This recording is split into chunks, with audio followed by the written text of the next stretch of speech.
And good afternoon, and welcome once again to Bloomberg Opinion Editorial Board Conversations. I'm your host, Robert George, and I'm very honored today to have on my colleague, Ramesh Ratnazar, who is part of the Washington, D.C. part of the great and expansive Bloomberg Opinion Editorial Board. Ramesh, we just finished listening to President Biden giving his press conference on the summit he concluded with President Putin today. We had an editorial board up, encouraging the president to kind of talk tough on things like cyber attacks, kind of defense of Ukraine's sovereignty, in defense of NATO, and so forth.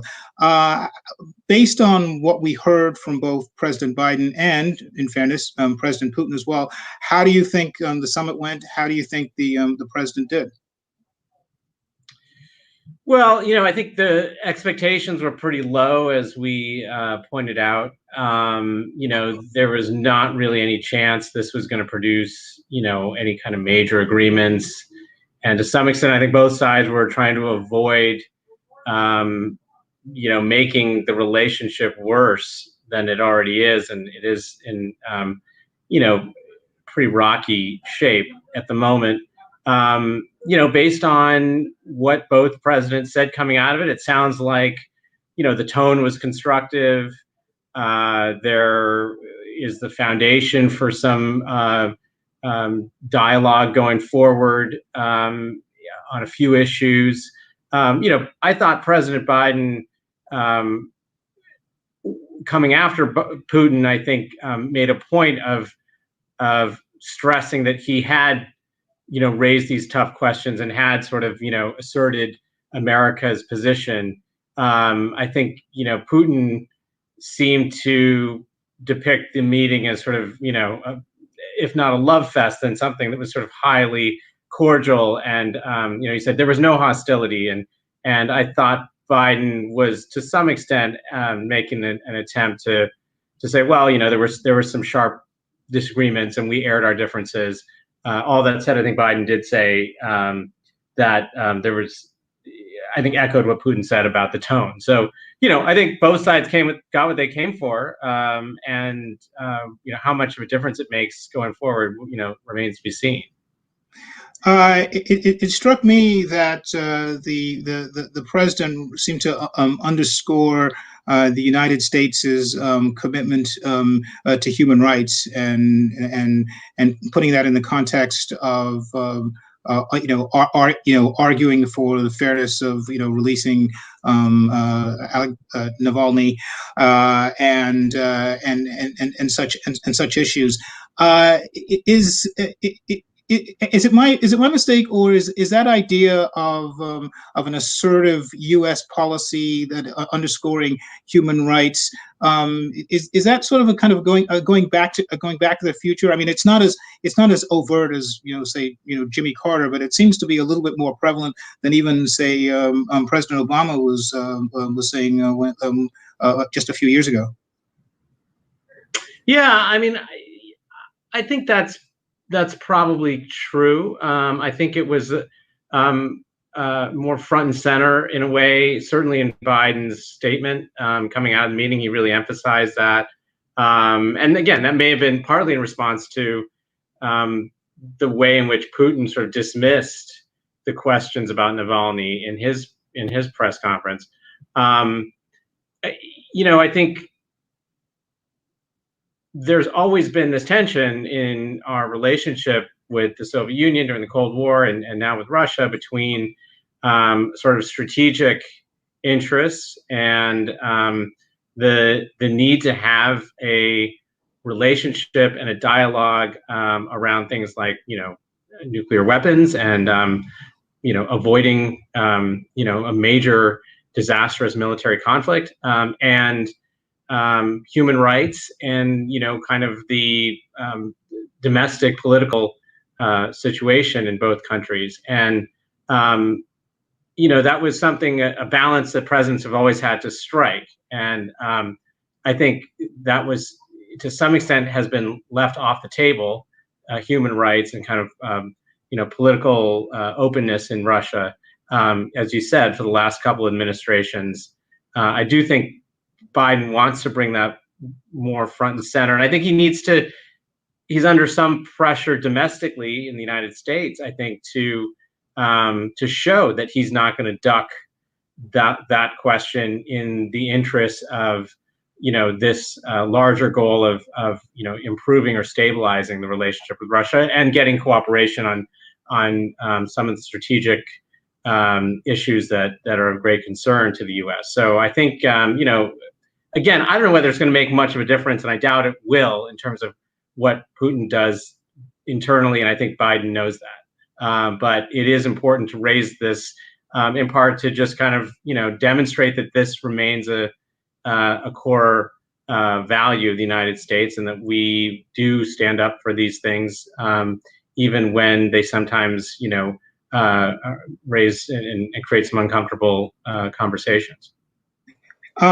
Going into the summit, one of the major issues was Russia's role in the various cyber attacks on the United States over the last couple of years. Putin did a classic whataboutism in terms of saying, well, if you track this, most of cyber attack activity, most of it comes from the United States, and then Canada second, and then the UK, and so forth. And so not us.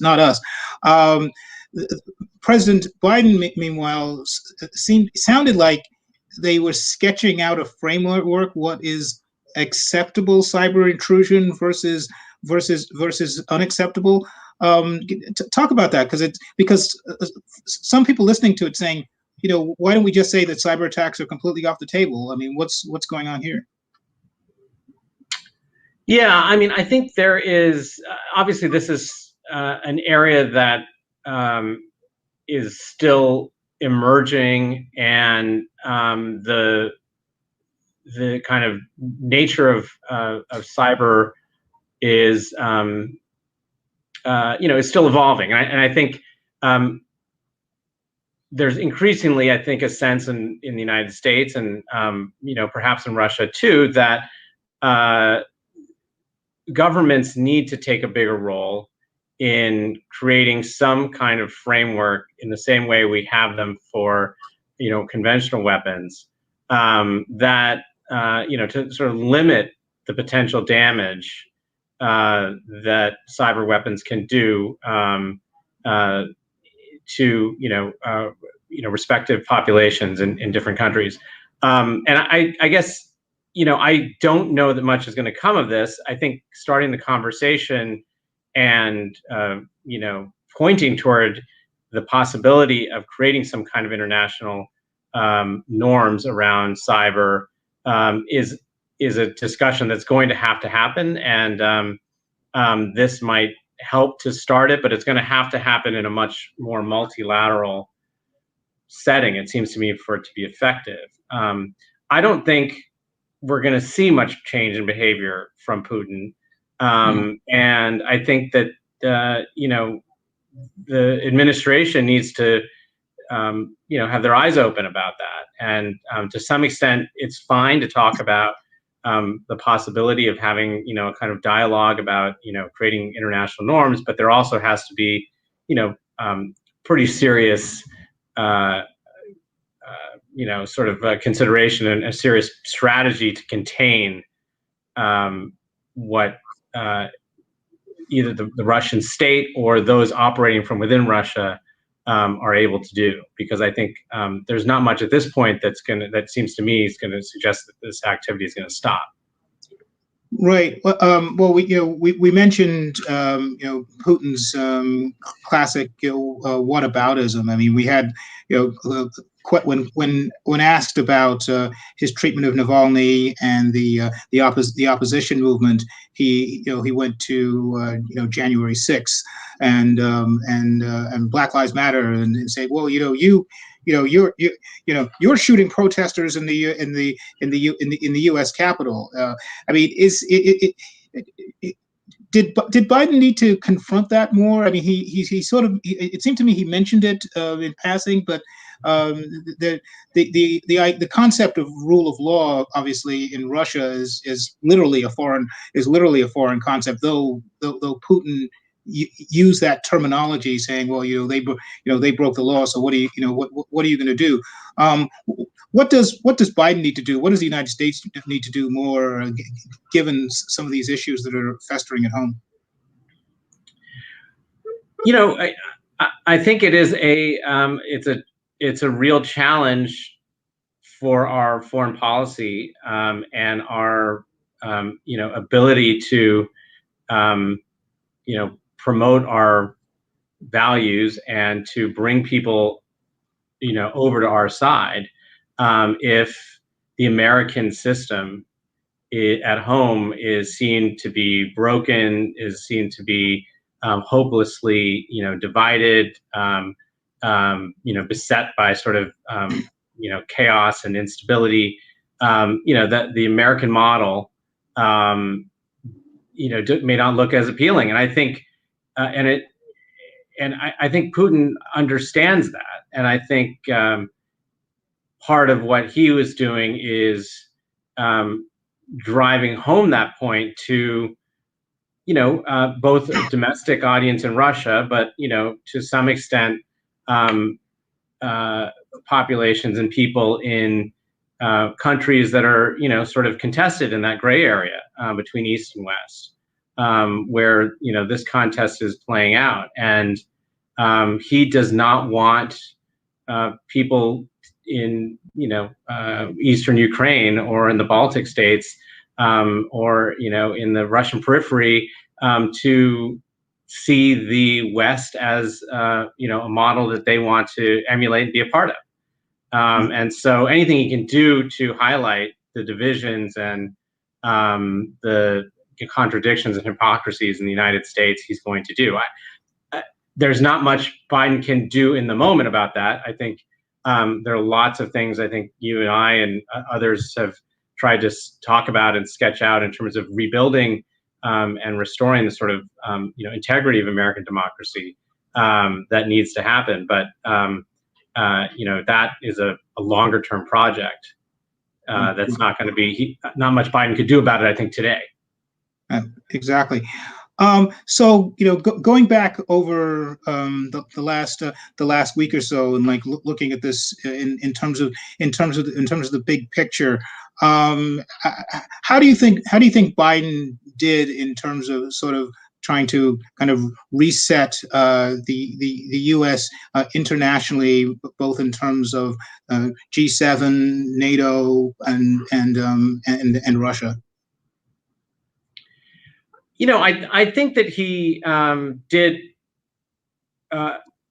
pretty well, in the sense that he the big overarching goal here was to demonstrate that the United States is committed to its alliances, that the United States is prepared to work with other democracies to defend democracy and the rule of law against what Biden has said is a growing threat of autocracy around the world. So I think a lot of this was symbolic, and there were some things that came out of the meetings with the Europeans on trade and other things that were substantive. But this was kind of like an opening salvo, I think, in what's going to be a longer term effort to kind of rally the world's democracies and against what are perceived as shared threats and challenges. So I think we're going to have to see how it goes. But I thought this week was successful by the standards that Biden set out when he left the United States to go on this trip. Exactly. Well, let's see. Finishing up here, I thought there was at the end of the president's press conference, he was asked whether he trusts Vladimir Putin, And I thought that he ended up using kind of the terminology he used sounded almost similar to something that President Reagan said, 40 some years ago, something trust and verify. But when we were talking earlier, you said he changed it a little bit. And speak to that. Yeah, I think in an earlier press conference, he was asked that question. He said, "Well, you don't trust, you verify.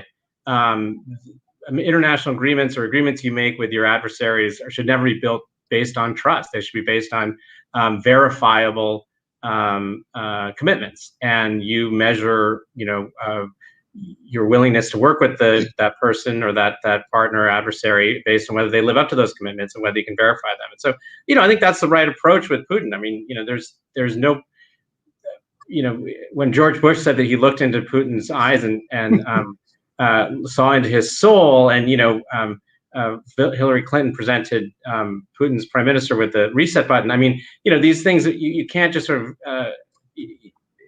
I think what we're seeing with Biden is a triumph of experience over hope, and I think that if that's the place where we end up, or the basis on which he pursues his policies against Russia, vis-a-vis Russia, I think that's probably the right approach.